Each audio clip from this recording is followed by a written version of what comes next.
내 삶에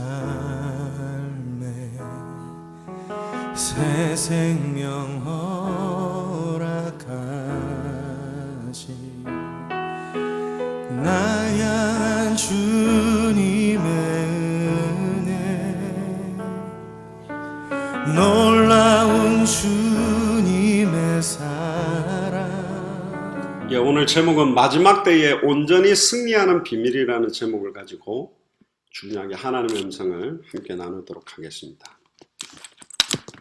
오늘 읽었던 이 본문은 여러분들 잘 아시는 것처럼 사도 바울의 유언서라고 말할 수 있습니다. 마지막 쓴 글입니다. 특히 디모데후서는 특별히 14권 정도가 바울이 썼다고 말하고 있는데 신약 27권 중에 거의 반 이상을 차지하게 되는 곳인데요. 굉장히 중요합니다. 이 당시가 뭐냐면 에베소 교회의 목회를 디모데가 하고 있었습니다. 그러니까 에베소 교회를 세워놓고 디모데가 목회를 하고 있는 상황이고 바울은 1차 투옥됐다가 잠시 풀렸다가 다시 2차 투옥이 된 시간표였던 것 같습니다. 그러니까 마지막으로 이제는 자기의 사랑하는 동력자여 언약의 바톤을 전달할 시간표에 굉장히 중요한 마지막 때가 어떤 일이 일어날지, 물론 이 시간표의 마지막 때라고 말하는 것은 거의 지금부터 2000년 전입니다. 근데 지금은 2000년이 흐른 말세 지말이라고 하는데 놀랍게도 그 당시에 사도 바울이 마지막 때라고 말했던 그 시간표와 지금 2017년을 살아가는 우리의 시간표가 너무너무 유사하고 너무너무 똑같다라는 게 하나님의 계획인데, 특별히 지금 에베소 교회에서 목회를 하고 있는 믿음의 아들 디모데에게 두 통의 서신을 개인적으로 보냅니다. 목회 서신이라고 그러는데 디모데 전후서와 디도서를 목회적 입장에서 개인에게 주는 메시지인데 어떤 면에서는 유언적인 메시지다, 그렇게 보셔야 됩니다.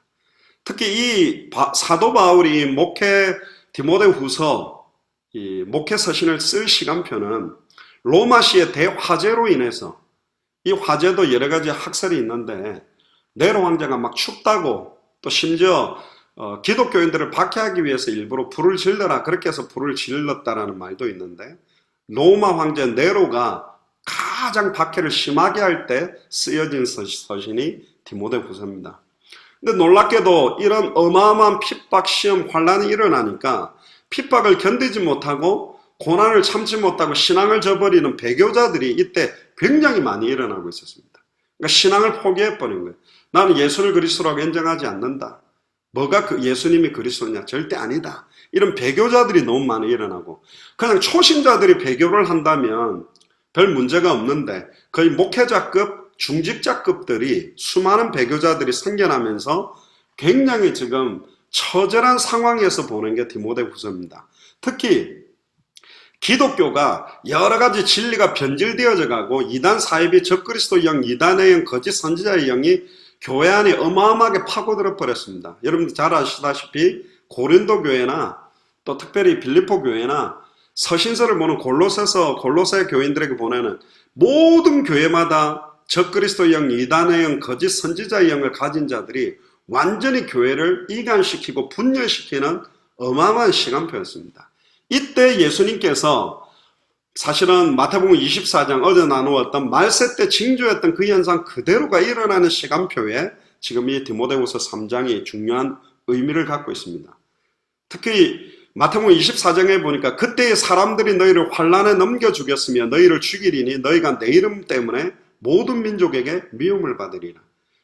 그러니까 다른 것 때문에 미움받는 것이 아니라 예수가 그리스도라는 것 때문에 미움받는 때가 온다. 예수가 그리스도라는 원색의 복음을 전해보면 딱 반응이 두 가지가 나옵니다. 그 앞에 회개하고 자복하고 인정하고 받아들이든지 아니면 배척합니다. 눈에 보이게 딱 배척은 안 해도 너무 편협적이다.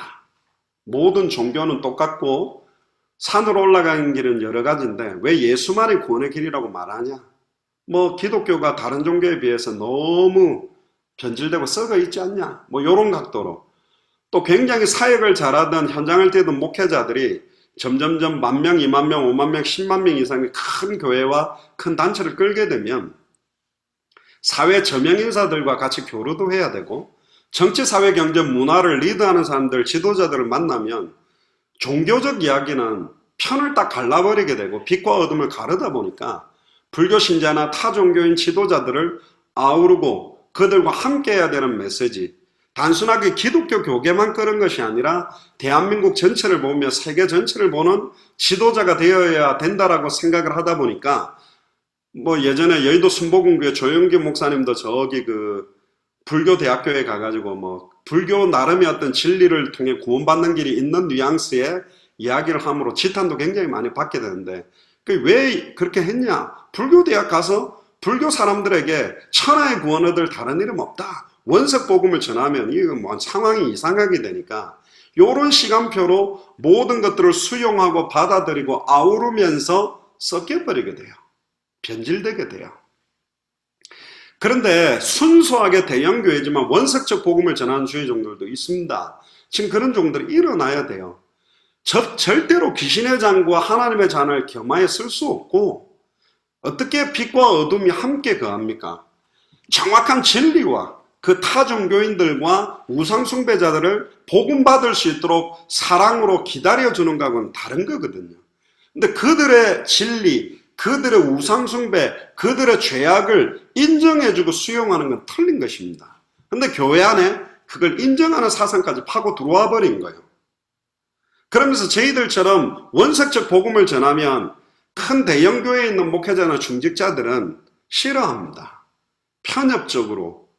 심지어 이제 다원주의 사상을 가지고 있는 사람들은 뭐라고까지 이야기를 하냐면 하나님은 사랑의 하나님인데 그러면 과연 기독교가 다 구원받을 수 있냐? 당신 논리로 말한다면 정확한 복음을 십자가 부활의 의미를 깨닫고 복음받은 사람들이 적은데 그럼 수많은 사람들이 다 지옥 가고 그 적은 인원 기독교도 뭐 천주교, 뭐 모슬렘, 또 여호와 증인, 또 뭐 저기 정교회, 뭐 또 성공회 다른 여러 종류 그 가운데 정확한 복음 가진 사람들이 몇 명이겠냐? 그럼 다 지옥 간단 말이냐? 그렇지 않다. 하나님은 사랑의 하나님이시기 때문에 어떤 면에서는 각 사람들의 종교마다 또 우상을 보고 기도하지만 천지신명이여 그러지만 그건 하나님한테 한 거다. 하늘님이여 비나이다 할 때 그 하늘님은 여호와 하나님이 아니겠냐? 그러니까 각 종교마다 계시된 그리스도가 있다라고 주장하는 게 다원주의입니다. 그러니까 하나님보다 그릇이 더 커요, 이 사람들은. 하나님은 천하의 구원 얻을 다른 이름이 없다 그랬는데 이 다원주의를 주장하는 사람들은 산으로 올라가는 길에 정점은 똑같다. 석가를 통해서도 올라가고 공자를 통해서도 올라가고 마호메트를 통해서도 올라가고 부처를 통해서도 이 올라갈 수 있다는 주장을 하게 됩니다. 근데 그 다원주의가 훨씬 불신자들에게 타 종교인들에게 우상 숭배자들에게는 설득력이 있는 겁니다. 심지어 저희들이 무속인들에게 복음 전하면 기독교인들이 막 뭐라 합니다. 왜 그 사람은 그 길이 있는데 그걸 못 가게 그렇게 방해를 하고 그러느냐. 안타깝죠. 그러니까 복음을 모르는 거예요. 인자의 임함이 노아의 때와 똑같다. 노아 시대 때 8명만 방주 안에 타고 다 죽었습니다. 예수님이 올 때도 사실은 많은 사람들이 구원받는다라는 포커스보다는 좁은 문으로 들어가라. 수많은 사람들이 이 복음을 듣지 않고 반대할 것이라는 거 이야기를 합니다. 반대한다고 할더라도 정확한 진리를 듣게 만들어야 돼요. 정확한 복음을 선포하는 자가 일어나야 됩니다. 그래서 기독교의 역사는 박해의 역사예요. 왜? 예수 이름 때문에 핍박받게 돼 있어요. 모든 종교인들이 대적자가 돼버려요. 모든 우상숭배자들이 핍박하게 돼 있다는 거예요. 그게 정확한 복음을 전했다는 뜻이다. 꼬꾸라져서 회개하고 통곡하고 탄식하고 회개하면서 이 복음을 받아들이게 되든지 아니면 핍박하는 게 정확한 겁니다. 다 좋은 게 좋아. 세계 평화, 화합, 연합, 통합. 그래서 WCC처럼 에큐메니칼 운동이 일어난 거예요. 에큐메니칼 운동이라는 것은 선교사들 해외 현장에서 선교사역을 하다 보니까 감리교, 침례교, 장로교, 성공회 이런 데까지도 서로가 막 전도를 하는 식이 되니까 야, 우리 같은 뭐 교단은 다르지만 우리가 같이 십자가와 부활을 전하니까 선교사들끼리 의논해서 장로교회에서 감리교회를 전도하거나 감리교회에서 침례교를 전도하는 이런 건 하지 말고 선교사들이 교회 일치운동 연합적으로 함께 좀 힘을 모으자고 출발한 좋은 동기로 출발한 게 에큐메니칼 운동입니다. 그런데 몰몬교 완전히 우상 숭배자들 귀신 정령 섬기는 사람들까지 다 파고 들어와 가지고 연합하면서 막 이런 WCC 모임할 때 막 굿도 하고 막 이상한 데 와가지고 우상숭배하는 행위까지 하면서 변질돼 버린 거예요. 성경의 복음이 아닌 걸로 연합하는 건 의미가 없다니까. 그게 사탄의 회가 돼버려요. 성경의 전도운동 때문에 교회가 하나 돼야 된다니까. 성경의 끝을 향한 것 때문에 같이 모여야 된다. 이걸 다 잃어버린 거죠. 그러니까 마지막 때에 서로 잡아주고 미워하고 거짓 선지자가 많이 일어나고 사람들이 미혹하게 될 때, 이런 역경 속에서 에베소 교회 목회자인 디모데에게 격려하면서 오늘 본문을 쓰게 된 겁니다. 자, 그러면 이 내용으로 들어가기 전에 우리가 한번 체크를 해야 될 게 뭐냐면, 마지막 때에 이 말세 때에 일어나게 되는 한 19가지 징조에 대한 걸 먼저 좀 생각을 해보면 좋겠습니다. 그걸 알고 들어가야 이게 답이 되기 때문에. 마지막 때에 뭐 더 많이 있겠습니다만, 딱 주님이 오셔서 백보자 심판 전까지 한 19가지를 예언하고 있는 성경의 모습들이 있어요. 첫 번째가 뭐냐? 마지막 때를 예언하는 마지막 때의 사람들의 모습에 대해서 이야기를 합니다. 그게 오늘 본문에 나오는 마지막 날에 사람들이 자기를 사랑한대요. 돈을 사랑하고 자긍하고 교만하고 하나님을 못 오가고 부모를 불순종하고 감사하지 아니하고 거룩하지 아니하고 무정하고 화해하지 아니하며 모함하고 절제하지 못하고 사납고 선한 것을 좋아 아니하며 배반하고 분별이 없고 자만하고 쾌락 사랑하는 것을 하나님 사랑하는 것보다 더하며 경건의 모양은 있으나 능력은 부인하는 시대가 온다. 마지막 때가 이렇답니다. 지금 똑같죠? 너무 똑같아요. 누가복음 17장 30절에서 36절에 보니까 노아의 날에 있었던 것처럼 인자의 날도 그런다. 많은 사람들이 먹고 마시고 장가가고 시집가고 하였으나 홍수가 나서 다 그들을 진멸시킬까지 깨닫지 못한다. 못 깨닫습니다. 절대 이 복음 안 받습니다. 심지어 롯의 날에 소돔과 고모라 땅에서도 그들이 먹고 마시고 사고 팔고 심고 집 짓고 살았으나 불과 유황이 비 오듯이 해서 다 진멸시켰대요. 인자의 때가 이렇대요. 아니, 먹고 마시고 사고 팔고 하는 게 뭐가 죄냐? 예수를 그리스도로 정확하게 알고 믿고 순종하지 않고 먹고 마시고 사는 거, 장가가는 거 전부 죄라는 거예요. 디모데후서 3장 3절에 4절을 보니까 마지막 날에 조롱하는 자들이 온대요. 사람들이. 그가 다시 온다는 약속이 어디냐? 조상들이 잠든 이래로 만물의 창조 시작 때 하고 똑같이 그냥 있다. 안전하다. 물론 최근에 북한이 미사일을 쏜다 그래서 약간 불안이 고조되는데, 미국에서도 이렇게 이야기를 하더라고요. 외신 기자들이. 지금 미국에서는 완전히 전쟁 터진다, 완전히 폭격이 시작된다 이러는데 한국 사람들은 너무 편안하게 잘 있대요. 휴가 잘 가고 놀고 물놀이하고. 그 사람들이 깜짝 놀라는 거예요. 한국 사람 보고. 저게 지금 안보에 대해서 완전히 뭐 무감각한 거냐 뭐냐. 이제 한국 사람들은 그거 있는 것 같아요. 한 가지는 미국이 있으니까, 또 중국, 러시아가 있으니까 북한이 함부로 못한다. 그걸 맹신하는 것도 있는 것 같고, 어차피 이 좁은 땅덩어리에 불안하고 있어온도 폭탄 터지면 다 죽는 거고 전쟁이 일어나지 않겠냐. 그러니까 갈 때까지 가자. 뭐 그런 사상이 한국 사람들에게는 있는지는 모르겠는데, 마지막 때에요, 여러 가지 징조를 보면서도 회개하거나 간절하게 하나님께 나올 생각은 안 하고 조롱하는 자들이 나온다. 다시 오실 그리스도를 바라보며 깨어서 영적 싸움 해야 된다 그러면 조롱합니다. 현실 상황에 집중하고 살고 돈 잘 벌고 현실 생활 잘하는 게 맞는 것처럼. 마태복음 24장 37절에도 노아의 때와 같이 인자의 임함도 그런다. 그러므로 마태복음 24장 44절에 깨어 있으라. 어느 날에 너희 주가 임할런지 너희가 알지 못함이라. 이러므로 너희도 예비하고 있으라. 생각하지 않은 때에 인자가 오리라. 특히 누가복음 18장 8절에는 중요한 말을 합니다. 인자가 올 때에 세상에서 믿음을 보겠냐? 예수님이 올 때 되면 진짜 예수를 그리스도로 성경대로 알고 성경대로 믿는 믿음 가진 자 보겠냐? 없다라는 거예요. 그런 믿음 안 갖고 있다라는 거예요.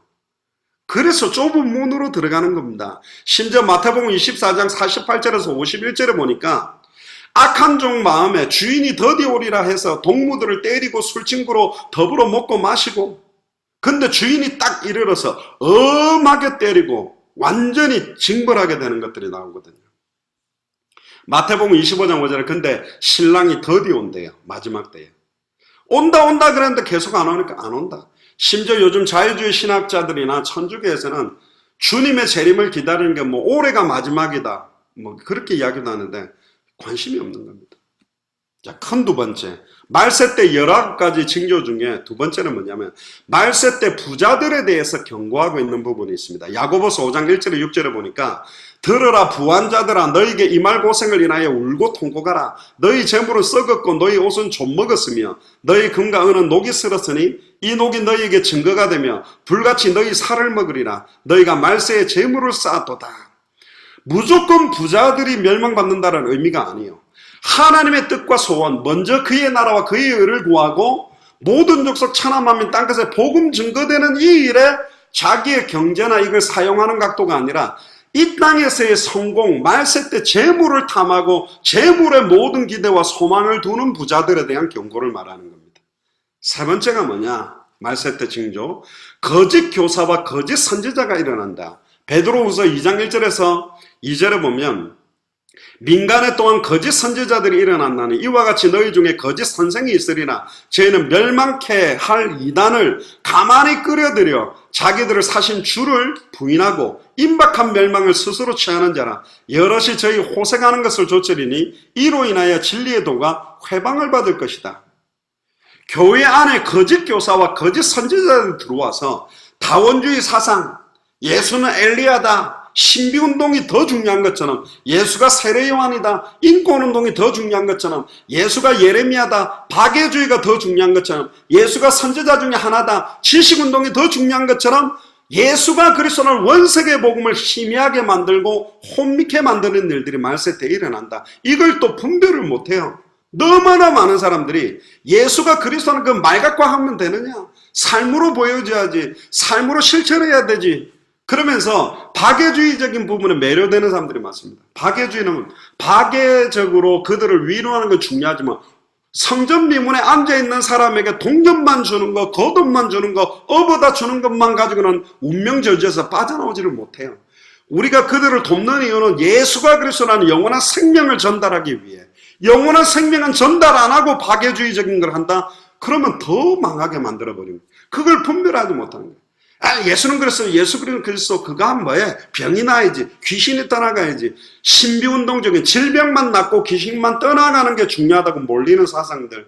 심지어 복음이 중요한 게 아니야. 경건 막 큐티하고 막 원업하고 들어가고 지식주의로 가 있는 워치만 니 산상처럼 막 깨달음, 영지주의적인 영적인 깊은 지식을 깨닫는 게 구원인 것처럼 그것만 파고 앉아 있는 사람.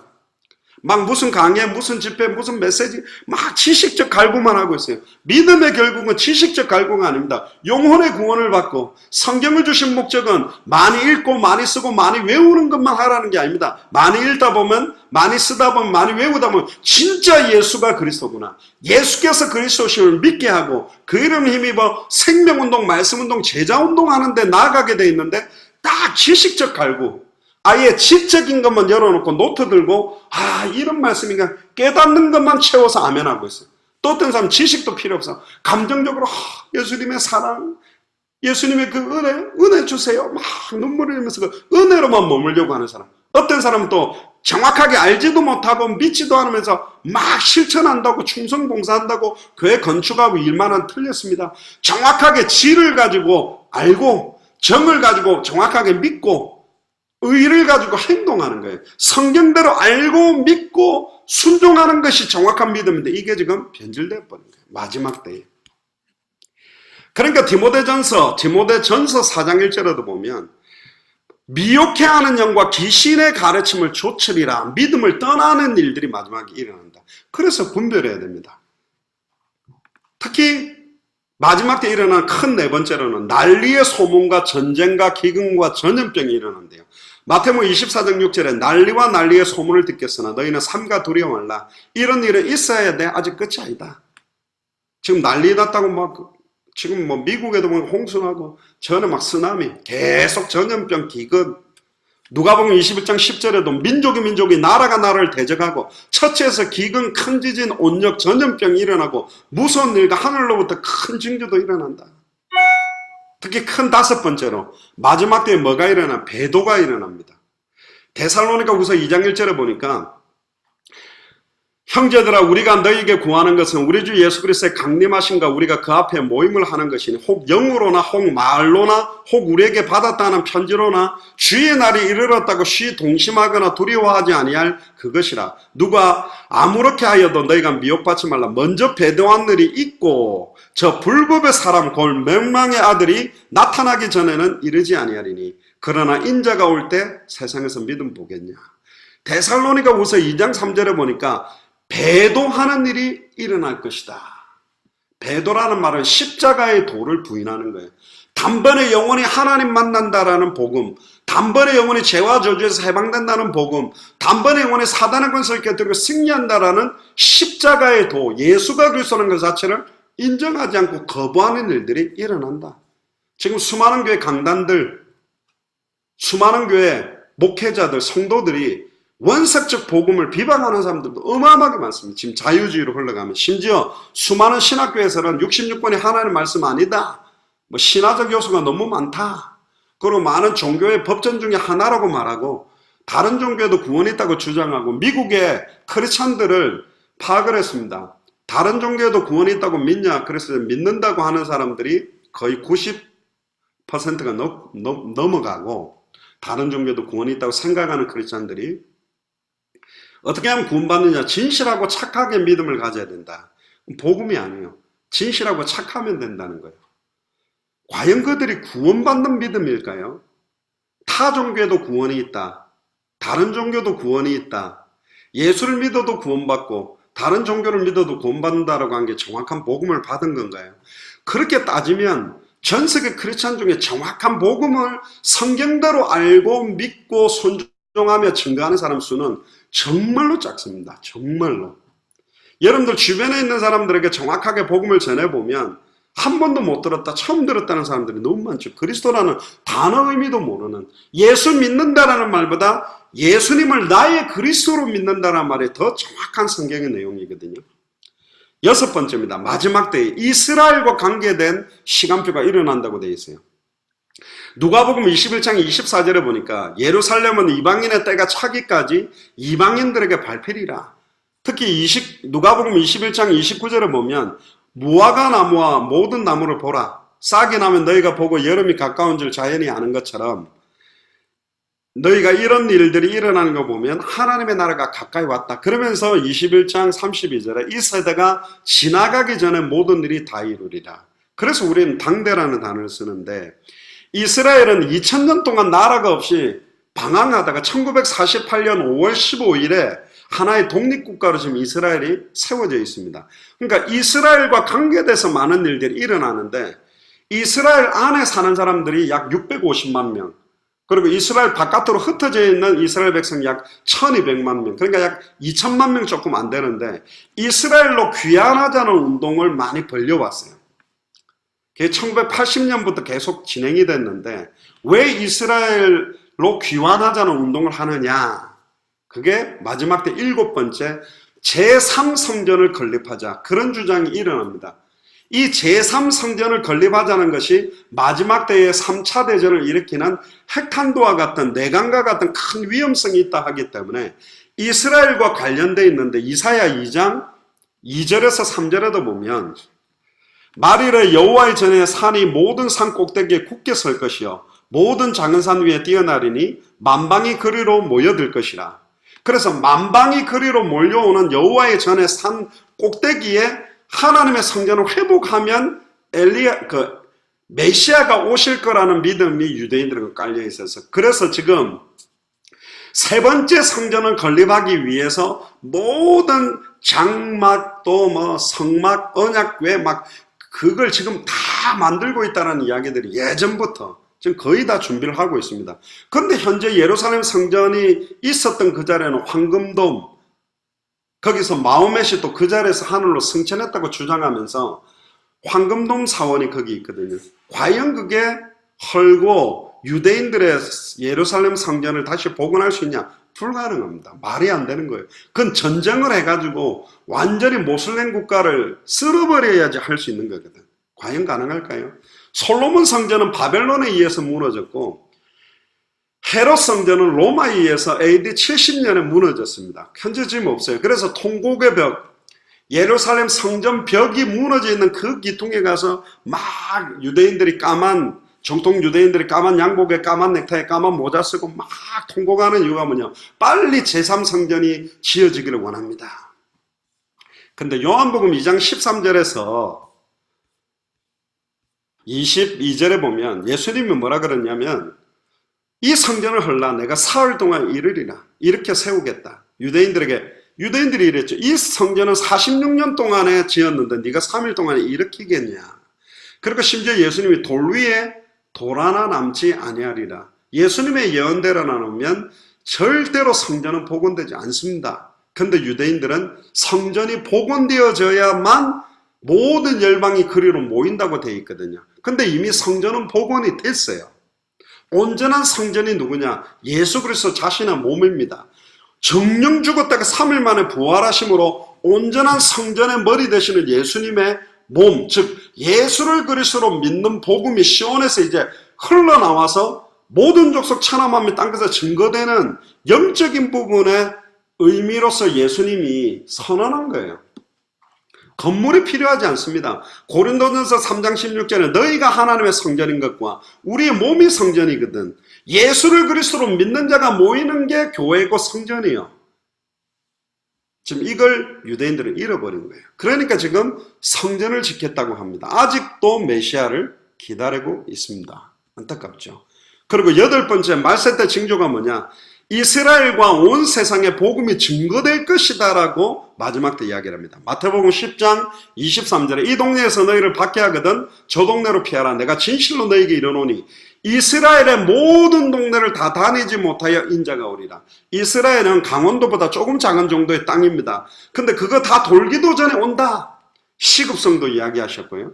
로마서 11장 11절에 보니까 구원이 이방인에게 이르러 이스라엘로 시기나게 함이니라 라고 또 돼 있고, 로마서 11장 25절에 형제들아 너희가 스스로 지혜 있다함을 명키 위하여 이 비밀을 너희가 모르기를 내가 원치 아니하노니 이 비밀은 이방인의 충만한 수가 들어오기까지 이스라엘의 덜어는 완악하게 된 것이라. 자, 이방인의 충만한 수 많이 들어보셨죠? 이단 사이비들이 그 14만 4천이라는 이야기들을 하면서 14만 4천에 대한 상징성에 대한 이야기들을 많이 합니다. 뭐 어떤 데서는 뭐 구원받는 하나님의 자녀 말고 14만 4천은 유대인들 가운데 마지막 때 회개해서 돌아오는 숫자를 14만 4천이다. 또 어떤 사람은 완전히 구별되게 구원받는 숫자를 총칭한 게 14만 4천이다. 그래서 이단 사이비에서 자기들이 그 사람들이다. 그래서 14만 4천 명, 우리가 그 숫자다. 막 이렇게 사람을 모았는데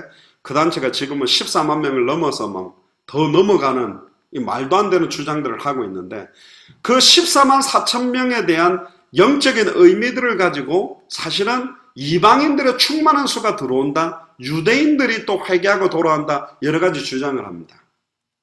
그런데 뭐가 일어나야 그게 가능하냐? 마태복음 24장 14절에 이 천국 복음이 모든 민족에게 증언되기 위하여 온 세상에 전파되리니 그제야 끝이 오거든. 특히 누가복음 21장 24절에 저희가 칼날에 죽임을 당하며 모든 이방에 사로잡혀 가겠고 예루살렘은 이방인의 때가 차기까지 이방인에게 밟히리라.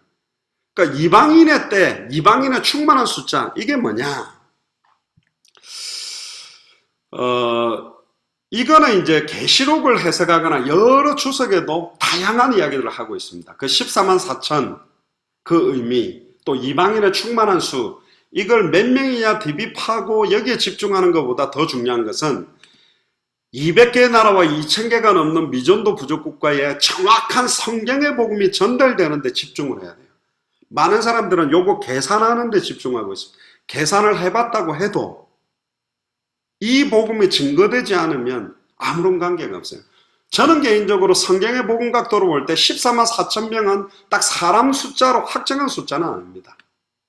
그리고 이방인의 충만한 수, 또 유대인들이 마지막 때 회개할 시간표가 있다라는 여러 가지 부분적인 요소가 있는데 시간표가 있을 거라고는 봅니다. 왜? 유대인들은 메시아를 기다리기는 기다리는데 초림 예수를 메시아라고 인정하지 않고 십자가에 못 박아 죽였는데 자기들이 기다리는 정치적인 메시아가 올 거라고 기다리는데 진짜 하늘에서 나팔을 불고 예수님이 심판으로 오실 때 와 우리의 메시아가 왔다 그러지만 그거는 짐이 예수님이 심판하러 오시는 재림 예수거든요. 그때 이 유대인들에게도 예수를 그리스도로 믿고 메시아로 믿는 시간표의 기회를 주지 않겠냐. 그거는 다음에 제가 전천년설, 후천년설, 문천년설, 세대주의설 여기에서 이제 그 개념들이 들어있게 되는데 그것도 다음에 우리가 마지막을 보고 간다면 이 부분에 대한 이해들이 필요하기 때문에 어쨌든 2008년도에는 어떤 뉴스가 있었냐면 전 세계 10만 명이 넘는 미전도 부족국가 그러니까 미전도 종족이 약 10만 명 숫자를 모으면 10만 명 정도 된다. 그런데 이 미전도 부족국가 자체의 개념도 굉장히 다양한 개념이 있습니다. 복음을 한번 들었는데 아직 못 들은 종족이 있고 한 번도 진짜 못 들은 종족 또 심지어 자체적으로 신학교가 세워져서 전도를 할 수 있는 나라와 할 수 없는 나라 뭐 기준이 있는데 어쨌든 가장 중요한 것은 뭐냐 이 2000개가 넘는 미전도 부족국가에 이 복음이 눈에 보이게 보이지 않게 굉장히 빠르게 지금 전달되고 있다는 것은 분명합니다. 그 이방인들이 돌아오게는 때 시간표가 언제냐? 그건 우리는 몰라요. 우리는 아직 늦었을 것이다. 아직 많이 증거 안 됐다는데 하나님은 정말로 이름도 없이 빛도 없이 글자를 만들어서 미전도 부족국가에게 언어를 만들어주면서도 복음 전하는 사람들이 지금도 많다.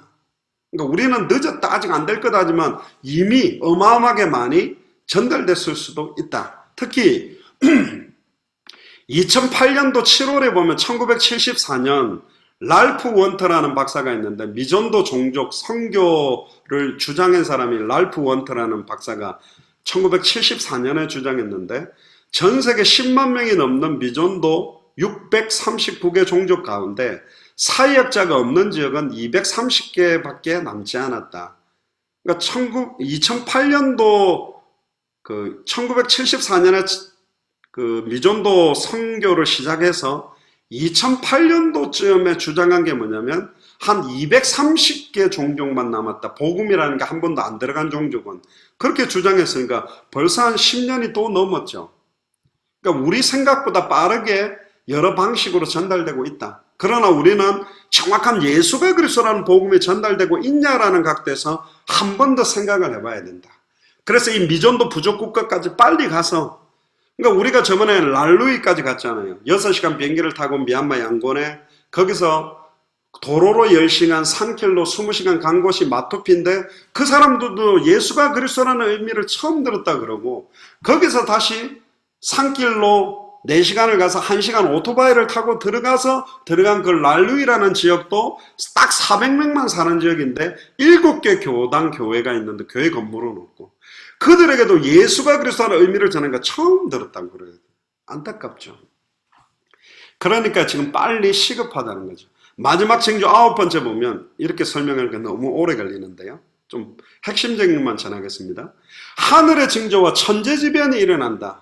요엘서 2장 31절에 보니까 해가 어두워지고 달이 핏빛으로 변한다. 막 천재지변이 일어날 거라는 이야기도 주장을 하고요. 그 다음 10번째는 극심한 환란이 일어난답니다.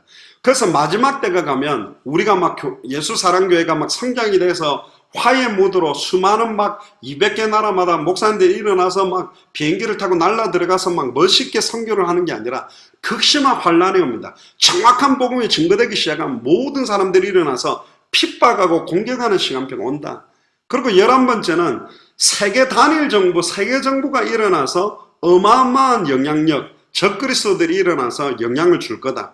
특히 이제 뉴에이지라든가 프리메이슨이라든가 많은 그 어둠의 전 세계를 단일 정부로 움직이려고 하고 미국을 움직이고 있는 유대인들을 움직이는 프리메이슨을 움직이고 있는 많은 어둠의 세력들이 있는데 어쨌든 이 사람들은 종교에는 관심이 없어요. 자기들의 목적으로 전 세계를 단일 정부로 만드는 이 사람들이 결국은 예수가 그리스도는 원색적인 복음을 전하는 우리를 좋아하겠냐? 아닙니다. 핍박하게 돼 있어요.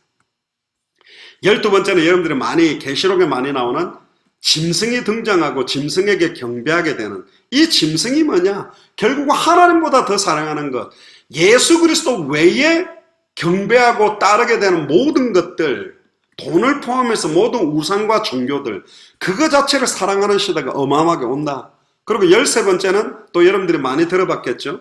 계시록 13장 18절에 나오는 666표, 짐승이 주는 매매 수단이다. 이게 뭐 사람 몸에 그 베리칩을 넣는다, 뭐 많은 것들을 주장하는데, 이것만 이야기해도 또 너무 복잡하게 막 얽히고 설키게 만들어 놨는데, 이 표가 뭐냐, 뭐 이거 가지고 싸움하고 있는데, 그 표가 칩이든 뭐든 그게 중요한 게 아니에요. 즉 많은 사람들이 그걸 찾아가 막 그거에 막 유튜브 찾아봐가 그거 파고 있는데, 그걸 아무리 파본들 그 표를 받았던 사람들에게 정확한 복음 증거하는 일이 없다면 아무 의미가 없고, 14번째 뭐 그 부분들은 다음에 제가 좀 요 부분 가지고도 좀 정리를 좀 해야 되겠죠. 그리고 여러 가지 14번째 보면 많은 사람들을 감시하는 체계들이 일어날 것이다. 그래서 뭐 골방에서 너희 귀에 대고 말한 것이 집 위에서 전파되어지고, 광명한 데서, 어두운 데서 말한 것이 광명한 데 들리게 된다. 누가복음 12장 3절 4절을 가지고 굉장히 많은 사람들이 사람들의 정보들, 지금 보니까 인터넷이라든가 텔레비전이나 컴퓨터 파고 들어가면 그냥 컴퓨터에 있는 렌즈가, 노트북에 있는 렌즈로 많은 사람들이 뭘 하는지, 심지어 여러분들 해보셨겠지만 인터넷 회사 직원한테 아이디만 주면 그 사람이 와가지고 내가 마우스를 안 움직이는데 내 컴퓨터를 열어가지고 조정을 다 할 수 있단 말이에요. 그러니까 이런 거 가지고 많은 사람들의 불안들을 막 조장하게 만들어서 많은 사람들이 정확한 복음 속으로 들어가게 되는 게 아니라 혼란 가운데, 그럼 왜 이런 것들 666 표냐 666이 뭐냐 이런 것들을 불안에 떨고 하고 많은 사람들에게 이런 조장들을 만드는 이유가 뭐냐? 마지막 때의 사탄은 이 복음이 증거되고 나면 자기의 최후의 심판의 시간표가 빨라지는 거예요. 영원한 불과 유황에 처박혀야 돼. 그러니까 어쨌든 복음이 빨리 증거되지 않도록 만들고, 교회를 분열시키고 이간시키고, 사회학자들이 엉뚱한 데 집중해서 엉뚱한 데 시간을 빼앗기게 만들어서 모든 족속 천함하면 땅끝에 이 복음이 증거되지 않게 해야 자기의 마지막 남은 때가 조금 더 딜레이 되거든. 그러니까 지가 좀 더 활동할 수 있잖아. 그러니까 진짜 가장 중요한 핵심 중의 핵심인 원색적인 복음을 전해 모든 족속으로 제자 삼고 천하만민에게 복음 증거되는 생명운동, 말씀운동, 제자운동 하는 데를 못하도록 지금 별걸로 다 지금 페인트를 써가지고 막 분산시키는 거예요. 괴가 엉뚱한데 이쪽 방향으로 가게 하고 저쪽으로 가게 하고 저쪽. 근데 우리는 딱 마지막 때 정신을 차리고 근신해서, 제가 아는 어떤 목사는 막 프리메이슨에 대해서 어마어마하게 연구해가지고 막 발표를 하고 막 이런 거 이야기를 하는데, 제가 한마디 해줬습니다. 그래, 좋다. 프리메이슨 좋은데 아무리 프리메이슨이 어떤 일을 하고 이런 일을 하고 저런 일을 한다, 요런 거 한다, 저런 거 한다, 그걸 잘 알아도 세계복음화를 해야 끝이 온다. 이 복음 증가하는 게 준데 그것만 파악하고 있어요. 그럼 프리메이슨이 저래 했다고 어쩔 건데, 그러면 김정은이가 어떻다, 김정은이가 쏘고 있는 ICBM이 어떤 파워가 어떤 능력이 있고 어느 정도 파괴력이 있다, 그걸 잘하는 게 중요한 게 아니에요. 빨리 북한에도 이 복음이 전달돼야 되잖아. 근데 가장 중요한 핵심은 안 하고 주변 건 파악하는데 일생을 다 들여. 그거 파악하는데 자기 생을 들였대. 세계 정보를 갖다가 어두움의 그림자 정보를 파악하는데 인생을 들였대. 그림자 정보를 파악해본들 복음이 전달되지 않으면 아무 의미가 없다는 게, 나는 왜 가장 핵심적인 걸 안 하고 있지? 13번째, 마지막 때 박해와 핍박이 어마어마하게 일어나고, 16번째는 거짓 그리스도들이 일어난다. 그리스도가 여기 있다 저기 있다 해도 나가지 말아라. 17번째, 그 유명한, 또 여러분들이 많이 들어보는 아마겟돈 전쟁. 뭐 어떤 사람은 웃기는 이야기로 아마겟돈 때문에 싸움한다고 해서 아마겟돈 전쟁이래. 그게 아니고, 에스겔 38장에 보면 마곡, 여러 가지 곡에 대한 이야기가 나오는데, 바사라는 말은 구페르시아 이단, 또 구스는 이디오피아, 부스는 리비아, 고멜은 독일이나 발칸 반국에 있는 나라들, 도갈마는 터키나 알미니안을 말하는데, 에스겔 38장 4절에 보면 마곡 땅에 있는 곳 로스가 러시아를 의미하고요, 아랍 나라인 바사, 이란, 구스가 이디오피아, 붓, 리비아, 고멜, 발칸국, 도갈마, 터키 및 알미니아 등의 나라가 동맹하여 러시아를 대장으로 삼고 이스라엘을 공격할 것이다. 왜 공격할까요? 결국은 이들은 전부 다 모슬렘화되어 있는 영향력이니까 결국은 많은 신학자들은 제3성전 건립 때문에 모슬렘권과 유대인들의 싸움을 하고 많이 봅니다. 그런데 뭐 이게 세계 3차 대전의 시발점이 될 수도 있을 것 같아요. 그러나 노아 시대 때는 물로 심판했지만 인자의 때는 불과 성령으로 심판하고 세례를 준다. 노아 시대 때 물이 바다를 덮은 걸 물세례라고 했다면 마지막 때는 성령으로 세례를, 이 땅을 그러면 성령 세례가 임하게 되는 게 뭘까? 저는 200개 나라 2000개가 넘는 미전도 부주국가에 정확한 복음이 다 들어가게 만드는 시간표라고 봅니다. 이걸 아무리 파괴본들, 이걸 아무리 맞다 해본들, 그게 그 나라를 살리는 게 아니에요. 18번째, 온 민족이 동시에 재림을 보게 된다라고 합니다. 누가복음 21장 전체에 나와 있는데 27절에 많은 사람들이 인자가 구름을 타고 능력과 큰 영광으로 오는 것을 보리라. 특히 누가복음 21장 35절에 이 날은 온 지구상에 거하는 모든 사람에게 임하리라. 계시록 1장 7절에도 볼지어다 구름을 타고 오시리라. 각인의 눈이 그를 보겠고 그를 찌른 자들도 볼 터이요 땅에 있는 모든 족속이 그를 인하여 애곡하리니 그러하리라. 그러니까 뭐 몰몬교에서는 예수님이 뭐 미국 동부 지역에 와갖고 뭘 했다 엉뚱소리를 하는데 그게 아니고 성경이 말하는 종말과는 모든 사람이 다 볼 수 있도록 주님은 마지막 때에 옵니다. 그리고 모든 예수님이 오는 시기와 날짜에 대해서 이야기하는 건 이단입니다. 아무도 모릅니다. 하나님만 가지고 계시고, 그러나 모든 민족에게 전 세계 복음이 들어가고 나면 끝이고, 또 하나는 초대교회는 자기들이 죽기 전에 올 거라고 믿고 온전히 뛰었습니다. 그래서 우리가 마라나타 신앙 가지고 산다라는 게 얼마나 중요한지. 그리고 마지막 심판전의 19번째는 그 유명한, 여러분들도 많이 들어본 휴거, 들림받는다. 그리고 우리의 몸이 변화된다. 그게 고린도전서 15장 51절에서 52절에 보면 보라 내가 너에게 비밀을 말하노니 우리가 잠잘 것이 아니요 마지막 나팔에 순식간 호련히 다 변화하리니 나팔 소리가 나면 죽은 자들이 썩지 아니할 것으로 다시 살고 우리도 변하려. 부활체로 변화되는 것은 있습니다. 그리고 데살로니가 전서 4장 17절에 그 후에 우리 살아남은 자도 저희와 함께 구름 속으로 끌어올려 공중에서 주를 영접하게 하시리니 그리하여 우리가 항상 주와 함께 있으리라. 그래서 옛날에 뭐 다미성교회 이렇게 휴거한다고 흰옷 입고 기다리는데 진짜로 주님 오실 걸 믿는다면 흰옷 입고 기다리는 게 아니고 빨리 이 복음이 증거되어져야 돼요.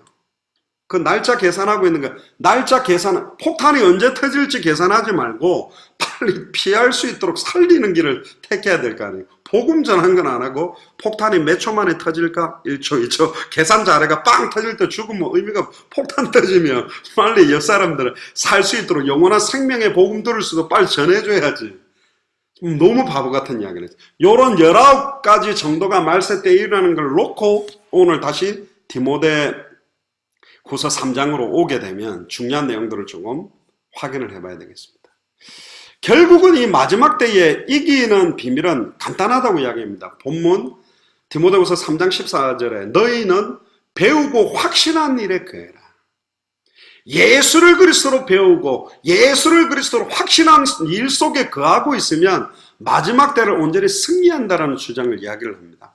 사탄은 자기 최후가 멀지 않았기 때문에 그 심판의 때를 지연시키고자 불신자들이 아니고 진짜 정확한 복음을 가지고 전하는 선교사들을 무너뜨리고 그 교회를 이간시키고 하나 되지 못하게 해서 각종 이단 사이비들을 통해 그 전파되는 복음도 색깔을 이상하게 전달되도록 막아서 하나님의 구속사역 마태복음 24장 14절이 딜레이 되게 만들어요. 그러니까 사람들을 점점점 더 이기적으로 만들고 이단 사이비들이 막 설문지를 조사하면서 집집마다 여호와 증인들이 문 두들기면서 무료 성경 연구 이렇게가 정확한 말씀 운동을 할 수 없도록 노방전도를 할 수 없도록 아예 노방전도를 하려고 하면 싫어요. 복음 들고 나가는 사람 자체가 다 이단이 되는 것처럼 아예 사탄이 지금 전도 운동할 수 없는 상태로 말세 때 어마어마한 걸 가지고 베이스를 가라지를 뿌리고 있는 거예요.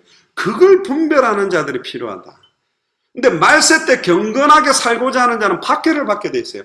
진짜 예수를 성경대로 알고 성경대로 믿고 순종하는 사람들은 박해를 받을 수밖에 없다니까요. 얼마나 사탄이 공격을 많이 합니까? 그런데 한 가지 감사해야 됩니다. 이 박해가 당대 세계의 완성의 하나님의 방법이라는 거예요. 19가지 일어나는 것이 하나님의 마태복음 24장 14절 성취를 위한 방법이라는 거예요. 왠 줄 아세요? 미혹받는 자들은 아니라는 거예요. IS가 지금 우리나라에서 가장 큰 교회 앞에마다 딱 문을 갖다가 다 잠가놓고 칼을 딱 들고 예수를 그리스도로 믿는다 하면 바로 목을 잘라 죽이고 안 믿는다 부인하면 내보내겠다 그러면 과연 몇 명이나 그 앞에서 인정하고 죽는 사람이 나올까요? 요즘 믿음으로 우리나라 대한민국의 초창기 신사참배 때문에 거부했던 그 믿음을 가지고 순수하게 믿었던 신앙이 과연 대형교회에 얼마나 있을까요? IS가 완전히 많은 사람들 앞에 칼을 갖다 대는데도 예수를 그리스도로 고백하고 목이 잘려 죽는 사람은 정확하게 성경대로 예수를 그리스도로 믿는 자와 비슷하게 믿는 척 하다가 배교하는 사람을 드러내는 방법이 핍박시험 환란입니다. 선명해지는 거예요. 회색 지대의 신앙생활 하는 사람들은 마지막 때에 전부 배교하고 전부 십자가를 버리게 돼 있다니까.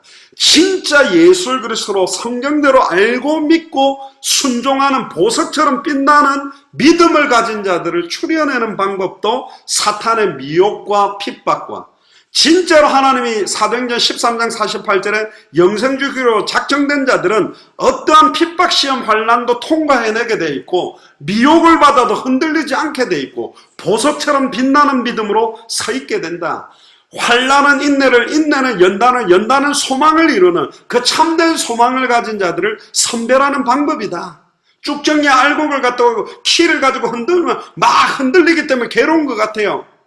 왜 괴롭죠? 흔들리니까. 알곡도 흔들리고 쭉정이도 흔들리지만 알곡은 남고 쭉정이는 날려가는 하나님의 방법. 사탄의 이런 모든 19가지 더 많은 방법으로 미혹하고 적그리스도의 영, 이단의 영, 거짓 선지자의 영, 완전히 섞인 복음, 다른 복음, 변질된 복음, 완전히 기복주의로 수많은 메시지 속에서도 오직 예수를 그리스도로 성경대로 그대로 알고 성경대로 믿고 순종하는 자를 주님이 선별하는 거예요. 분별하는 방법이에요. 그러니까 안 좋은 건데 좋은 거예요. 진짜 믿을 사람과 안 믿을 사람을 분별하는 방법이 말세 때 일어나는 모든 일들입니다. 흔들릴 필요가 하나도 없어요. 눈에 보이는 현실 상황, 현상 가지고 놀랄 필요, 전쟁 터졌다. 빨리 복음 전하면 돼요. 무슨 666표가 설친다. 그 복음 전하면 돼. 더욱더 정확한 원색적 생명운동, 성경 그대로의 말씀운동, 성경 그대로의 제자운동으로 우리는 더 성경대로 들어가 버리면 돼요. 맞습니까? 아닙니까? 지금 다 사탄이 써놓은 진짜 중요한 걸 못하도록 막 미끼를 걸어놓고 막 우리의 우선순위들을 놓치도록 다른 중요한 일을 분주하고 막 정신없게 만드는데 전부 교회들이 미혹당하고 있다. 택하신 자들까지도 미혹하려고. 특히 누가복음 18장 7절부터 보면 하나님께서 그 밤낮 부르짖는 자의 택하신 자들의 원한을 풀어주지 않겠냐. 그들에게 오래 참으시겠냐. 내가 너에게 이르노니 속히 그 원한을 풀어주시리라. 그러나 인자가 올 때에 세상에서 믿음을 보겠냐. 택하신 자가 원한을 풀어달라고 하는데 이 과부도 자기 개인의 원한이요. 자기 개인의 원한을 풀어달라고 밤낮 부르짖어도 풀어줄 건데 하나님의 원한, 모든 족속 천하만민 땅끝에 이 복음 들고 목 잡는 양과 같이 유리하며 입천장에 말라붙어가지고 물을 구하고 떡을 구하나 떼어줄 사람이 없는 이 상황에 누가 나를 위해 갈고, 추수할 것은 희어졌는데 추수할 일꾼이 없다고 부르짖는 이 하나님의 탄식과 원한이 나의 원한이 돼서 주여 우리 지역에 성경의 복음을 들고 생명운동, 말씀운동, 제자운동할 제자들이 일어나게 해주세요. 이 원한을 가지고 밤낮 부르짖는 택하신 자가 있겠냐? 우리 예수사랑교회 마라나타 미셔널교회가 그 밤낮 부르짖는 하나님의 원한이 풀어지도록, 진짜로 추수할 일꾼들이 세워지도록, 성경의 복음만 말하도록, 성경의 전도운동만 하도록, 성경의 끝을 향하여 뛰는 자들이 일어나도록 이 원한을 가지고 기도하는 자가 일어나야 된다. 우리 교회가 그 교회가 되기를 주님 축복합니다. 고린도서 11장 14절 15절에도 사탄도 자기를 광명의 천사로 가장합니다. 사탄의 일꾼들도 자기를 의의 일꾼으로 가장하는 것이 대단한 일이 아닙니다. 너무 아름답고 젠틀하고 멋있고 화려하고 감동을 주고 눈물도 끌어내고 웃기기도 하고 재밌게도 만들지만 십자가에 십자가와 부활이 선언되지 않고 예수가 그리스도는 원색적 복음에 증거되고 있지 않다면 절대로 흑암 세력을 꺾고 무너뜨릴 수는 없다. 결국은 명목상 그리스도인, 무늬만 그리스도인 가지고는 절대로 안 된다. 경건의 모양 가지고는 흑암 세력을 꺾을 수 없다. 경건의 능력, 십자가의 도가 멸망받을 자들은 미련하게 보이며 구원을 얻는 우리에게는 하나님의 능력, 예수가 그리스도라는 십자가의 죽음과 부활을 정확하게 전할 한 사람만 일어나도 변화되게 됩니다. 사탄은 가장 미혹을 많이 합니다. 다 그러는데 한 번만, 이번만. 이 정도가 큰 죄냐. 기만하고 유린시키고 무기력하게 만들기 때문에. 그래서 신명기 6장 6절 9절에도 오늘날 내가 네게 명하는 이 말씀을 너는 마음에 새기고 네 자녀에게 부지런히 가르치며 집에 앉았을 때든지 길에 가다든지 누워있을 때든지 일어나 있다든지 이 말씀을 강론하며 너는 그것을 손목에 메어 기호로 삼고 내 미간에 붙여 표로 삼고 또 내 집 문설주 바깥문에 기록할지라. 또 어디 난처럼 손에다가 직접 또 묶어가지고 달고 이걸 읽고 이란다는데 그런 의미가 아니고, 그러려면 아예 유대인들이 했던 거 다 해야 돼요. 절기부터 다 지켜야 돼. 디모데는 어려서부터 외조모 로이스와 어머니 유니게로부터 신앙에 대한, 말씀에 대한 교육을 받고 바울을 통해 진리의 말씀, 예수가 그리스도라는 것을 배웠습니다. 그 예수가 그리스도는 성경의 복음 속으로 더 깊이 들어가고 그 확신하는 일에 거하면 지속적인 생명운동, 말씀운동, 제자운동이 일어난다. 결국 말씀 배우는 건 일회성이 아닙니다. 그 넓이와 높이와 깊이와 길이가 어마어마하기 때문에 계속 지속적으로 성령 충만함과 은혜 속으로 들어가는 게 하나님의 뜻입니다. 이 성경은 살아있습니다. 우리의 혼령과 욕으로서 생각과 마음을 찔러 쪼개며 마른 뼈다귀에 가득 차있는 에스겔 37장 골짜기에 말씀이 정확하게 대언되니까 뼈들이 붙고 살이 붙고 힘줄이 붙고 생기가 들어가서 일어나게 돼 있고, 47장에 성전 문지방에서 흘러나온 물이 흘러 들어간 것은 다 소성케 되고 살아난다. 우리 예수사랑교회 마라나타 미션을 철지 강단에서 계속 예수가 그리스도는 원성의 복음만 강조해야 될 이유가 여기 있다니까요.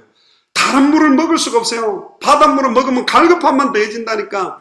이 물을 먹는 자마다 다시 목마르거니와 내가 주는 물을 먹는 자는 영원히 목마르지 아니라, 영원히 목마르지 아니한 그 물이 흘러 들어가도록. 오늘 찬양 불렀지만 선한 목자의 음성을 들려주면 선한 목자의 음성을 듣고 선한 목자의 우리로 몰려들 하나님이 준비해놓은 합당한 자 평안을 받을 자 옥토가 있다는 거예요. 우리 교회는 많은 사람을 모으는 교회가 아닙니다. 진짜 복음을 들을 자들, 진짜 예수를 그리스도로 믿는 자들이 모여야 그게 참된 교회예요. 주는 그리스도시요 살아계신 하나님의 아들이라는 신앙 고백 위에 서야 교회지. 다른 예수가 엘리야, 예수가 예레미야, 예수가 세례요한, 예수가 선지자 중에 하나라는 고백 가지고 모이면 음부의 권세가 무너뜨려 버리게 돼 있고, 땅에서 매면 하늘에서 매고 땅에서 풀면 하늘에서 풀리게 만드는 그 응답들을 누리는 교회가 안 됩니다. 진짜입니다. 절대로 우리 교회가 느리지 않습니다. 정확한 속도로 하나님이 여시는 만큼씩 가게 돼 있고 하나님이 이제 일을 시작하게 될 때 보게 될 것입니다. 수만 명, 수십만 명이 중요한 게 아닙니다. 정확한 예수가 그리스도는 성경의 복음의 증인, 말하지 않고는 견딜 수 없는 그 증언 앞에 모든 흑암 세력은 무너지게 돼 있고, 아멘입니까? 닫혔던 모든 문은 열리게 돼 있다. 하나님이 하시는 거예요. 그래서 요한복음 14장 26절에 모든 것들을 생각나게 하고 가르치시고 깨닫게 한다. 요한복음 20장 20절에서 27절까지 보면 너희는 거룩하신 자에게 기름 부음을 받았고 모든 것을 안다. 내가 너희에게 이것을 쓰는 것은 너희가 진리를 알지 못하기 때문이 아니라 알기 때문에 쓴다. 우리가 예수를 그리스도로 알기 때문에 이걸 쓴다. 거짓말하는 자가 누구냐? 요한일서 2장 22절에 예수께서 그리스도심을 부인하는 자가 아니냐? 아버지와 아들을 부인하는 그가 저 그리스도니 아들을 부인하는 자에게는 또한 아버지가 없으되 아들을 시인하는 자에게는 아버지도 있느니라. 너희는 처음부터 들은 것을 너희 안에 거하게 해라. 처음부터 들은 복음. 사도 바울이 사도행전 9장 22절에 예수를 그리스도로 만나고 난 다음에 바로 예수가 그리스도라고, 사도행전 17장 2절 3절, 사도행전 18장 5절에도 예수가 그리스도라는 메시지를 했던 그것에 거해라. 너희가 아들과 아버지 안에 거하리라. 특히 25절부터 그가 우리에게 약속하신 것은 이것이니 곧 영원한 생명이라. 너희를 미혹하는 자들에게 관하여 내가 이것을 너희에게 썼노라. 너희에게 주께 받은 바 기름 부음이 너희 안에 거하나니 기름 부음이 예수 그리스도의 성령입니다. 아무도 너희를 가르칠 필요가 없고 오직 그의 기름 부음이 모든 것을 너희에게 가르치며 또 참되고 거짓이 없으니 너희를 가르치신 그대로 주 안에 거하라. 할렐루야입니까? 결론입니다. 오늘 조금 시간이 됐는데요. 말세 때 호세아 4장 6절 7절에 하나님 아는 지식이 없어 고통받고 망한다고 되어 있습니다. 진리의 지식에 이를 수 없습니다. 예수의 관한 이야기를 듣고는 절대로 진리의 지식에 이를 수가 없습니다. 정확하게 예수가 그리스도라는 성경의 복음 그대로를 전할 한 사람, 성경의 복음 그대로를 증거할 한 교회, 성경의 복음을 그대로 전할 주의 종과 교회가 각 나라마다 한 교회씩만 일어나서 시작하게 된다면 수많은 사탄의 핍박 시험 환란이 있어도 다 통과하고 승리하게 되고, 특히 이 성경은 능히 우리로 그리스도 예수 안에 있는 믿음으로 말미암아 구원에 이르는 지혜가 있고, 그래서 우리는 이 성경을 가지고 예수가 그리스도는 말씀 운동을 하는 겁니다. 왜? 모든 성경은 하나님의 감동으로 된 거기 때문에 교훈과 책망과 바르게 함과 의로 교육하기에 유익하며 이는 하나님의 사람으로 온전하게 만들며 모든 선한 일을 행할 능력. 선한 일이 뭐죠? 단번에 영혼이 하나님 만나게 하는 일, 단번에 영혼이 죄와 저주에서 해방되게 하는 일, 단번에 영혼이 사탄의 권세를 깨뜨리고 승리케 하는 일을 행할 능력을 갖추는 겁니다. 그래서 우리가 이 21강 사역자 메시지나 33강 25강에 이 내용을 가지고 여러분들 계속 복음 속으로 들어가면 하나님이 닫혔던 모든 문을 여시며 이디오피아 내시를 빌립의 발걸음에 붙인 것처럼, 아나니아와 바울의 만남처럼, 베드로와 이방인 백부장 고넬료의 만남처럼 우리의 발걸음에, 우리가 있는 곳에 이 만남이 사도행전 그대로 일어나게 될 줄로 확신합니다. 마지막 때에 온전히 승리하는 비밀이 성경의 복음으로 지속적인 생명운동하는 거고, 성경의 전도로 지속적인 말씀운동하는 거고, 성경의 끝으로 지속적인 제자운동하면 됩니다. 이 세 가지 하면 마지막 때에 온전히 승리하게 되어 있습니다. 아멘입니까? 그래서 이 세 가지를 놓고 남은 생을 온전히 거기에 집중하게 되면 어떤 수많은 환난 핍박 다 일어나도 우리는 하나님 앞에 잘했다 칭찬받는 최고의 은혜가 임하게 될 줄로 믿습니다. 하나님께 감사와 영광의 박수를 돌리고 마치겠습니다. 감사합니다.